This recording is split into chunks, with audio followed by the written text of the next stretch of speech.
Good afternoon, all attendees. I'm sorry for the slight delay, but the pleasure is to have Justice Shivkirti Singh with us.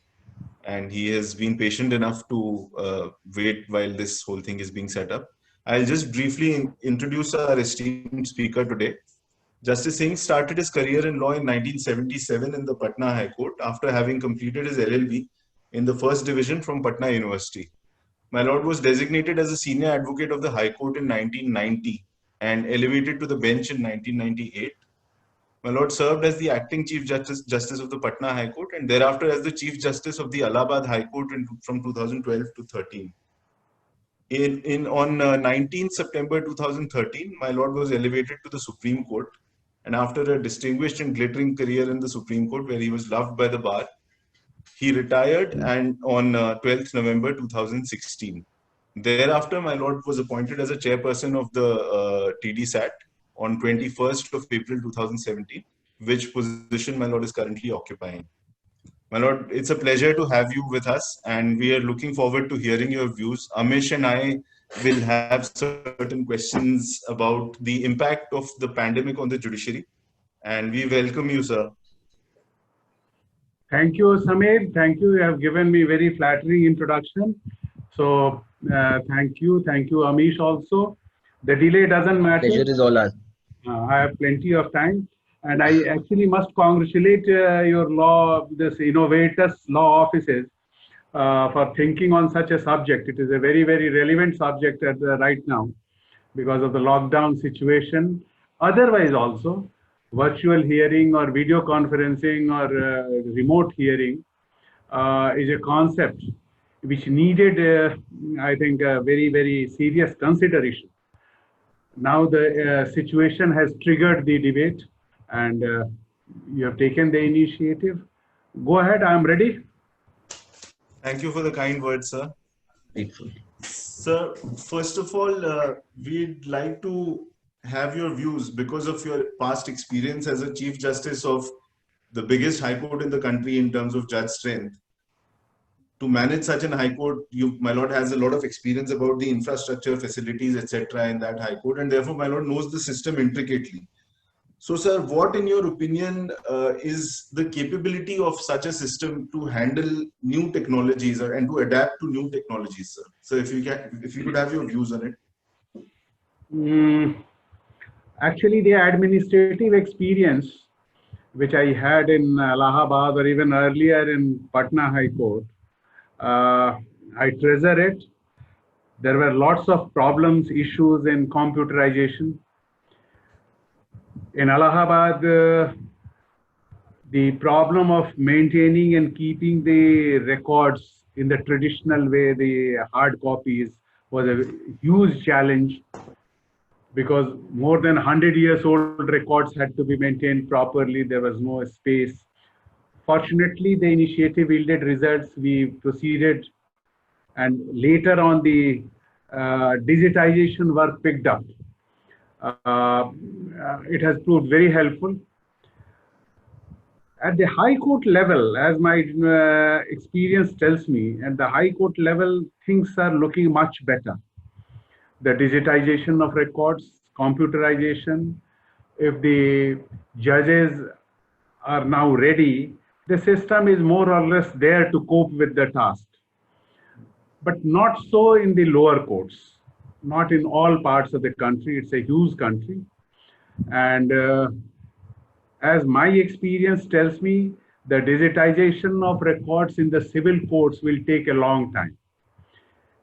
Therefore, transmission of the records to superior courts for the ease of hearing appeals through video conferencing or remote hearing is yet a dream. It will take some time to materialize.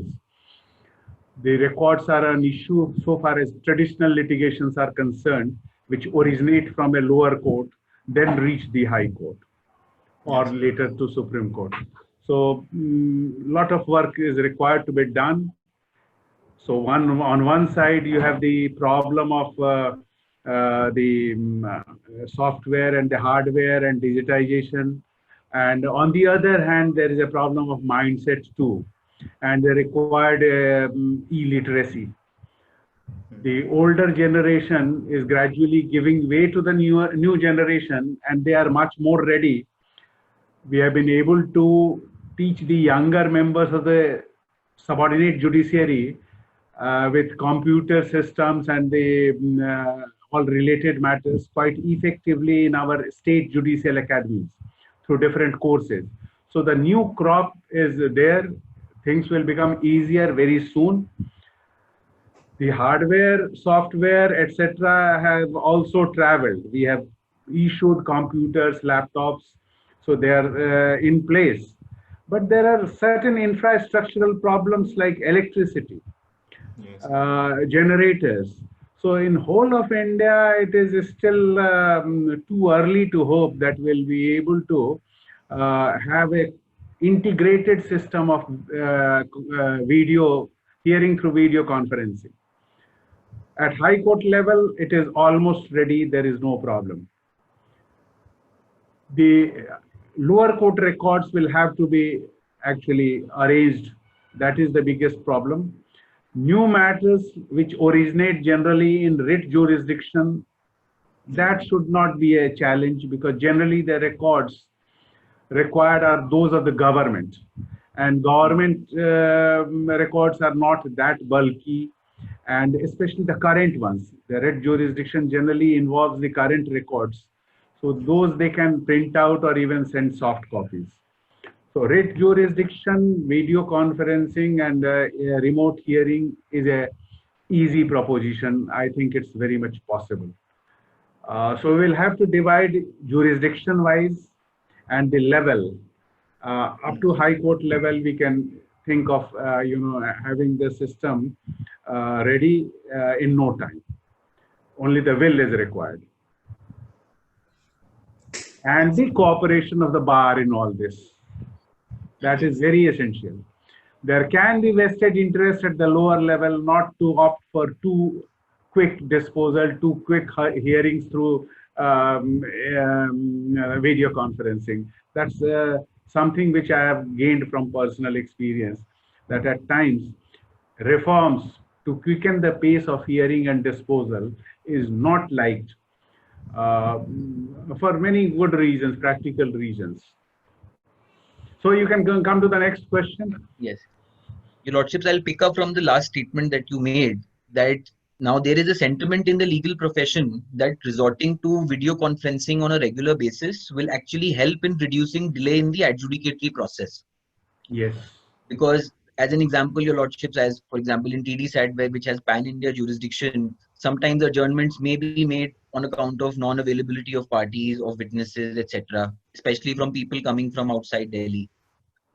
From a litigation, from a lawyer standpoint, now the concept of passovers actually may get reduced or even eliminated.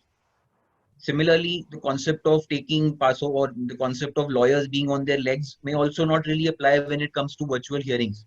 Matters now can be heard, decided without physical presence of the parties. Even the judges from the confines of the houses and the homes, people can actually hear and proceed with matters. So what are your thoughts on this, your Lordships? Would it really help in reducing or cutting delay in the adjudication of matters, especially in statutory tribunals and the high courts especially? I'm so happy to get the feedback that now the legal fraternity is thinking on those lines. They are very positive thoughts, and that's a correct line of thinking. I would like to encourage that.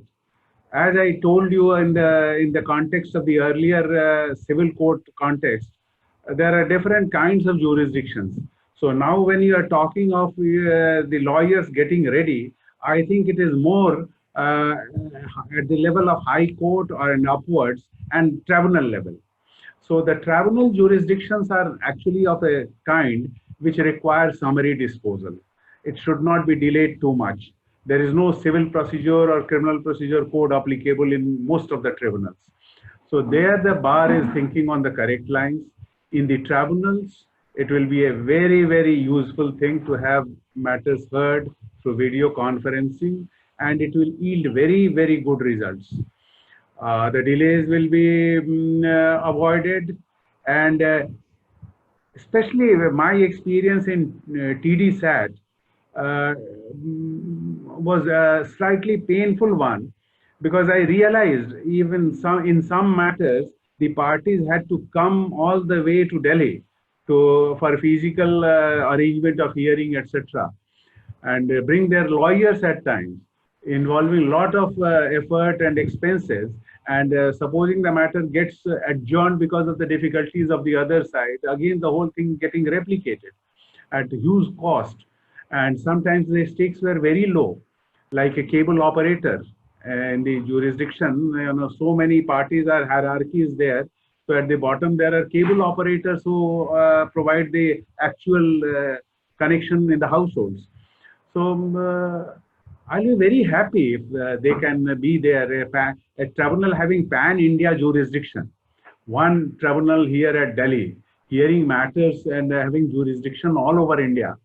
So it will be a big boon for the litigant as well as for the lawyers. Lawyers' time will be saved.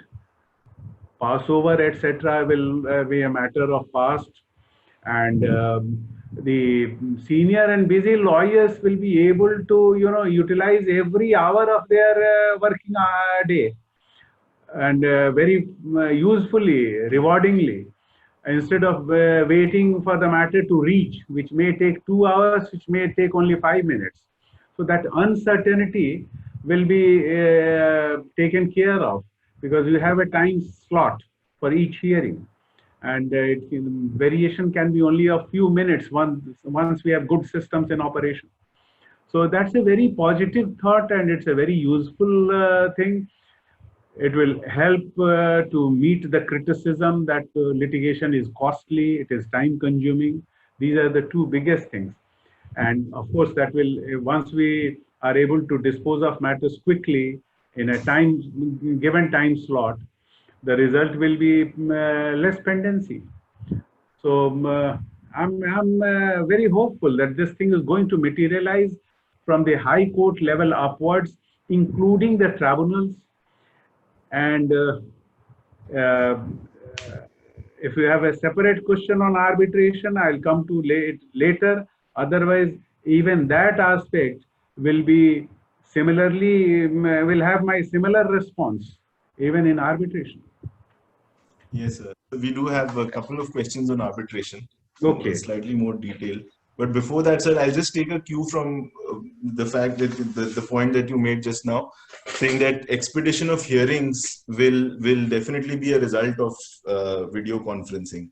So I've seen in an interview in the past, you've mentioned the need for reducing lengthy arguments. So your thoughts on it, sir? You've made mention of that in the past, and as you said, probably this will result in courts being able to giving a set time to each party to argue. Yes.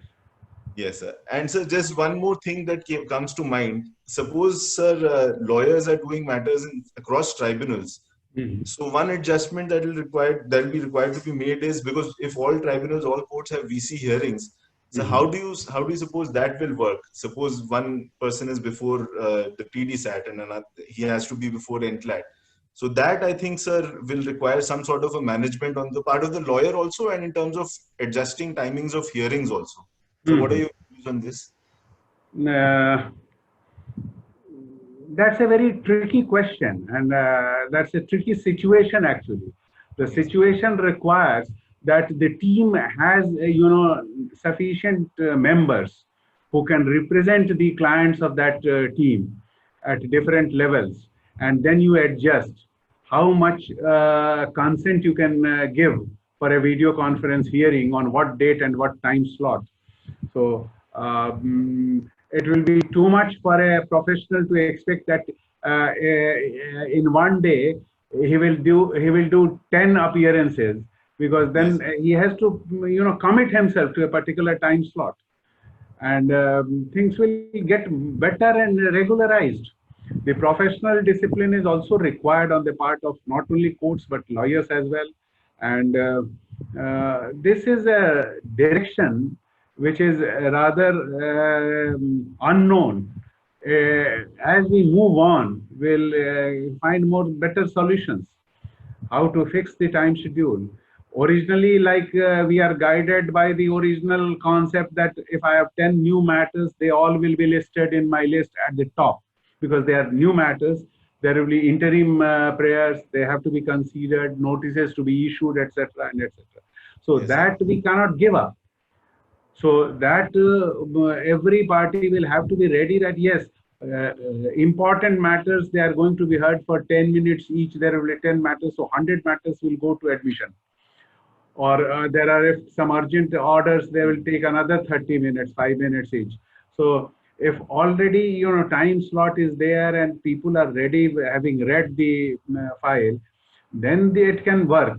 If we start reading like regular hearing, then we are not going to save time. So ultimately, it depends upon the people manning the system, how ready they are. And I hope that once you are on the camera and things, whether sometimes we are hesitant to record it for a different reason, because at times there is a informal exchange which gives an insight what the court wants, what the lawyer wants. Both parties may not be interested in bringing it on the record. Then there are certain things which may actually lay in the hindsight, one may feel that it should not have been there on the record. But so there will come a stage when we mature enough with this system and we may start recording it. That will be the best situation. So nobody will like to be on record and recorded that he was taking unnecessarily 20 minutes to argue one simple point which should have been argued in 2 minutes or 5 minutes. So it will be bad to one's own image. So you'll have to say that, yes, this is a settled law. Why should I waste my lord's time? This way or that way. I rely on this and this. And complete the submission in 5 minutes, time slot given. So I think that will improve the quality and reduce the time work in the ultimate course. And yes, how each court is going to work only through video conferencing may be difficult. There may be parties in India who may not be acquainted with the, this whole gadget system, and they may not have access to all the apps. Yes, sir. They may be local, they may find it more convenient to come to the court and address in person. So we'll have to have a mix. The parties who are coming to appear in person or who want to address in person, Yes, sir. the traditional hearing, for them a slot will have to be kept at the beginning so that they are free and can go back. Presently, we are thinking only of COVID effect, that nobody is interested in coming. Then it's an emergency situation. We are hearing only the urgent matters, very special matters. But we have to think of the larger perspective. When the COVID, post-COVID, this trend should continue or not. In my view, it should continue. One thing. And for that, we need a different mindset. There may be people who will still prefer personal hearing, either they want to appear in person, or their lawyer is an old man, he is not very comfortable sitting across the camera and addressing the judge. So there will be different mindsets. We have to accommodate them. Hearing means effective hearing. Unless there be a practical reason like today that I'll say no, you will be harming yourself, your health, you will be harming court's health, workers' health. So will not permit a physical hearing. But when the situation improves, saying no to a particular mode of hearing which is reasonably demanded, because the client himself is in a difficult position, he is not a technically savvy person, or the lawyer doesn't want a camera hearing, he wants to address the court in person. So to say no, there must be good reasons. So we'll have amalgam, a mix for some time. That will be the usual post-COVID situation. Today, the situation doesn't permit that. We'll have to go with video conferencing, but we are thinking in the larger context and in the longer run. And this is going to improve. This is going to continue, because many lawyers from other parts, when they come to tribunals, they are inconvenienced. they will be happy to get a time slot and argue their case from Chennai or from Mumbai. So that is going to help the legal fraternity and the clients as well, so far as tribunals are concerned. And same applies to arbitration. In arbitration, presently the trend is to have the local lawyers. But at times the clients are not very comfortable. They want to have their lawyers. But the difficulty is because traveling every time they can't bring them to one particular city. Once the facility is available, like we are trying nowadays, we are going ahead in arbitration matters. We are finding no difficulty at the preliminary stage. Preliminary stage, issuing notice, fixing a time schedule, by what time the pleading should be completed, is not an issue altogether. You had put a question on arbitration, I suppose. Samir? Your Lordships will come to, yes. Your Lordships, I had one small query here, Your Lordships. Yeah. Your Lordships had made very two important points just now, that the bedrock of video conferencing is actually the is actually the people who man the system. Separately, also your Lordships had also mentioned that of course video conferencing may be there for the long haul now. We may, of course, like your Lordship said, that in many cases we'll have to adopt a mix. Yes. So in such situation, and also your Lordships have also pointed out the fact that yes, all stakeholders are perhaps not properly sensitized. They are not aware of the processes, etc. And which in fact sometimes even applies to us lawyers, in fact our clients, even court staff in some cases.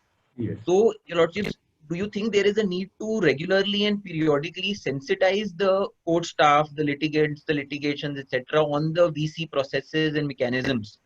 I'll take an example, your Lordship. Recently, the Honorable Judges of the Delhi High Court actually conducted a small web session to explain what the online filing procedures are broadly like. There are detailed guidelines that have come. So, of course, the High Court is also looking in the directions, or is looking in the direction of trying to educate the masses on the online process so that going forward, the e-court system can be taken to greater heights. So, is there a need for regular orientation of the e-court system to the people so that people can adapt and accordingly move faster towards the entire digitalization or the digitization of or virtualization of courts? Yes, Amish. No two opinion. Education will play a very important role. It will break the initial status quo mindset, and the taboo will be gone. That's the initial barrier we have to overcome. Everybody has to educate himself. The courts have to educate themselves. It's only through trial that we will learn where the difficulty lies and how to take care of that. So education is for all. Education must be there at the beginning, but ultimately its adoption and its practice depends upon how useful it is. Like smartphones, many people never got any education there, but they have learned all the tricks by using it. So once there is a necessity, or there is a usefulness, immense usefulness. So I think it will going to in that direction where we are going to the scenario, it will be very useful and it will be essential. So essentiality and usefulness, these two factors will propel it like smartphones. Everybody will gradually shift in its favor. At the initial stage, some education, some minor nudge and push will play the correct role and do the trick. So that is how we are placed at this time. It's a historical time. Many people are saying, in so many good idioms and phrases that post-COVID world will never be the same as pre-COVID. But it's going to be true in many matters, not in all matters, but in many matters it is going to be true. And technology is going to take a big leap because people will like to keep themselves away and to enjoy everything, including professional workload and access from home. So that attitude is going to last even for 6 months or a year. The whole mindset would have gone a change. And that is likely to take place. So we have to start the process. And the process will start out of compulsion. Like I said, in yes, arbitration also. I was in an arbitration team with two more arbitrators. We waited for a month or two, postponed the dates, but ultimately we realized we are unnecessarily postponing the date. Everybody came, got on board. Everybody was agreeable, and we held a preliminary sitting on through video conferencing, Zoom. So no difficulty. And evidence stage will think if there is any problem. I mean, generally the documentary evidence comes, oral evidence will find out ways and means of deposition coming, chief coming through writing, and the cross-examination will see how we permit it. So everything is possible, I think, and now the necessity is there. The people, the advantages will become very apparent. Some will always oppose it, because there are in any given democratic setup, there are voices which are going to be too liberal or too traditional or too conservative. So we have to be ready to meet those voices as well. But from the point of view of a retired former judge, still working in a tribunal having all India jurisdiction, I think the video conferencing, remote hearing, these concepts are going to be very useful, very necessary, and beneficial to all the stakeholders.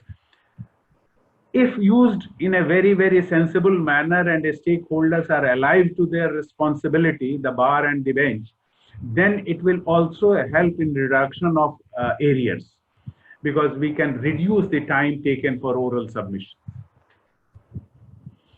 So, anything more, Samir? Yes, sir. Sir, just a couple of more questions. So yes. Do you imagine, you said that it all really depends on the stakeholders who are participating in this process to make this leap to technology a success. So do you imagine there will be required certain procedural amendments also? For example, in your position currently, in the Act itself, would you think that there would be some procedural amendments necessary to deal with manner of taking evidence in 14A cases, 14A1 cases, etc., which will be required? So the government also will have to do something. Would that be your opinion, sir?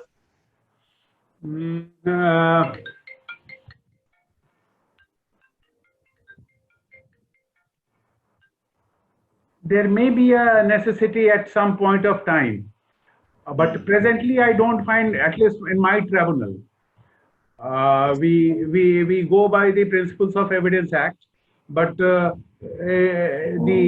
Act as Evidence Act as framed, in my view, permits the parties to actually put questions and get answers, not whether it is in physical presence or through virtual presence. So I think it may require consideration if there is any difficulty, but I don't foresee a difficulty right now. Yes. So just a couple of questions about arbitration. Amish, do you want to? Yes, Your Lordships, I have some questions. Your Lordships, I wanted to really understand now, coming from an arbitration perspective, Your Lordships have of course focused a lot on how there should be a reduced time frame when it comes to arbitration, both in terms of an overall time frame as well as in terms of how the proceedings should be conducted, so that of course there is only scope for limited arguments. The majority of the arguments are of course by written submissions or by a synopsis, etc., and the hearings are of course curtailed. So what are your Lordship, I would like to know how your Lordship foresees this, the progress in arbitration when it comes to, or of course in a post-COVID situation, when it comes to focusing on reduced hearings, etc. Because of course, as your Lordships are aware, your Lordships is an arbitrator in numerous cases, that despite the fact that arbitration is supposed to be an expedited process, things do of course take a lot of time. Time and again we go to courts, we file application under Section 29A seeking extension of time from the High Court. And every time we have to go and explain as to why the proceedings couldn't be completed in a year and a half, 2 years, and maybe 2.5 years. The proceedings are, of course, prolonged and elongated. So how would your lordships expect arbitration to, of course, or the proceedings to get expedited and, of course, more expeditious post a COVID situation by using virtual conferencing and, of course, written submissions, etc.? I understand the significance of your question, but Amish, let me caution you and everyone. We, at this stage, we should not think that we are opting for video conferencing to cut down on time. That will send, adverse reactions. At the present juncture, we are doing it because it is unavoidable. How useful it will be, we'll find out with experiment. And my view is that ultimately it will have the impact of reducing the time taken for submissions. I'm not actually in favor of curtailing the time. If I am having in what happens in arbitration, we sit there for 2.5 hours, one session. Why should I reduce 2.5 hours? If it is for oral submissions, I'll keep it 2.5 hours. But I believe that ultimately the lawyer will say, sir, I'll take only 1 hour. You can ask the other party also to complete in another. So because when it is recorded and it's methodical, you will not be repeating the same things expectedly.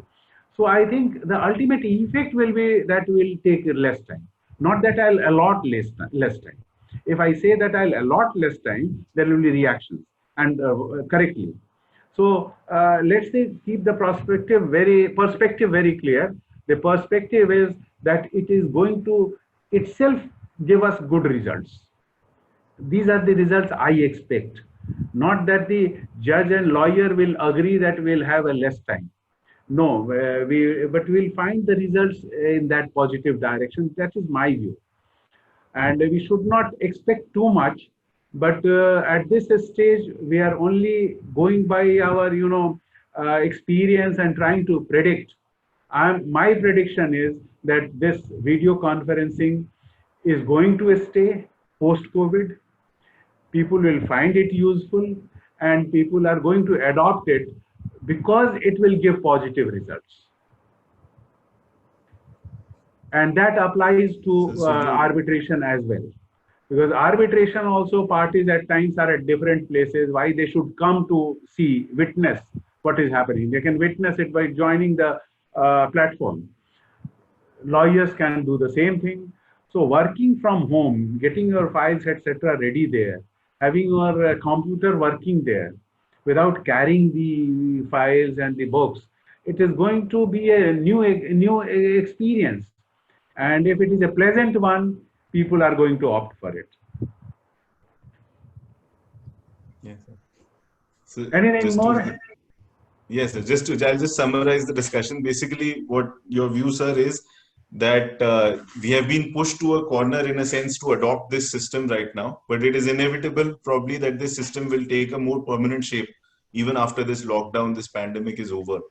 And what your view, sir, is that all stakeholders have to contribute equally, and that is only the way that this will ever become a success. Yes. And so we are. Your Lordships, I have one question which I'm very sure the younger members of the fraternity like me and of course people who are attending as well as those who will see the link will want to know. What do arbitrators expect from younger members of the bar who are actually participating in arbitration proceedings? How should the younger members conduct themselves? Because as against a court where things are more formal, it is a perception of the younger members that arbitration is generally a more informal process. So as an arbitrator, your Lordships, what would your words of advice would be to the younger members who want to take up arbitration or who are already carrying out or conducting arbitration proceedings? In my view, arbitration gives a much better platform for younger members to learn the fine nuances and arts of advocacy, because the judges are by choice, not by chance. So the parties have chosen, and fortunately you have judges by your choice So they are known, they are expected to deliver things as you expect from a known person.